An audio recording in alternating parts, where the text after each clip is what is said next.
রোজ একঘেয়ে চিকেন কষা খেতে আর ভালো লাগছে না। যেন মনে হচ্ছে একটু অন্যরকম স্বাদের চিকেন কষা পেলে তৃপ্তি করে খেতাম।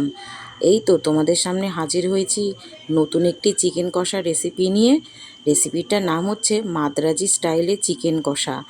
একবার হলেও তোমরা বাড়িতে ট্রাই করো, খেতে দুর্দান্ত হয় আর একদম সাধারণ চিকেন কষার থেকে অন্যরকম।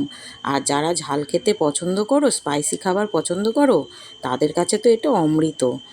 তার জন্য সর্ষের তেল গরম করে গোটা জিরে, গোটা ধনে, গোটা মৌরি আর বেশ কিছুটা শুকনো লঙ্কা একটু নেড়ে চড়ে পেঁয়াজ কুচি, টমেটো কুচি, নুন দিয়ে মশলাটা ভালো করে ভেজে ঠান্ডা করে মিক্সিতে পেস্ট করে নিতে হবে।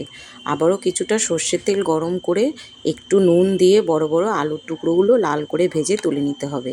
ওই তেলের মধ্যে আরও কিছুটা সর্ষের তেল যোগ করে জল ঝরানো চিকেনের পিসগুলো দিয়ে অল্প নুন হলুদ দিয়ে চিকেনটাকে একটু ভেজে নিতে হবে।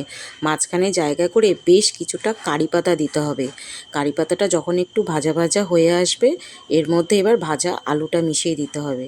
তারপর ওই ভাজা মশলা বাটাটা দিয়ে অল্প মশলা ধোয়া জল দিয়ে চিকেনটা বেশ ভালো করে একটু নেড়ে চেড়ে পরিমাণ মতো নুন আর অল্প চিনি, নুনের পরিমাণটা কিন্তু বুঝে দেবে, কারণ সব কিছুতেই কিন্তু নুনটা যোগ করা হয়েছে।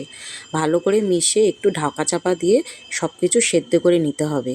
বেশ ভালো করে কষিয়ে যখন তেল ছেড়ে আসবে, আবারও বেশ কিছুটা কারি পাতা দিতে হবে। সব কিছু দিয়ে একটু নেড়ে চেড়ে প্রয়োজন মতো গ্রেভির জন্য গরম জল দিয়ে দেবে। এবার আর কি, ফুটিয়ে ঘন করে নামিয়ে নিলেই রেডি হয়ে গেল মাদ্রাজি স্টাইলে চিকেন কষা। ভাত, রুটি, পোলাও, ফ্রায়েড রাইস সব কিছুর সঙ্গে খাওয়া যায়। আর এই কারি পাতা দেওয়ার জন্যই কিন্তু এই চিকেন কষাটার নাম মাদ্রাজি স্টাইল চিকেন কষা, কারণ মাদ্রাজি স্টাইল সব খাবারে কিন্তু কারি পাতা ব্যবহার করা হয়। ভিডিওটি কেমন লাগলো অবশ্যই জানিও।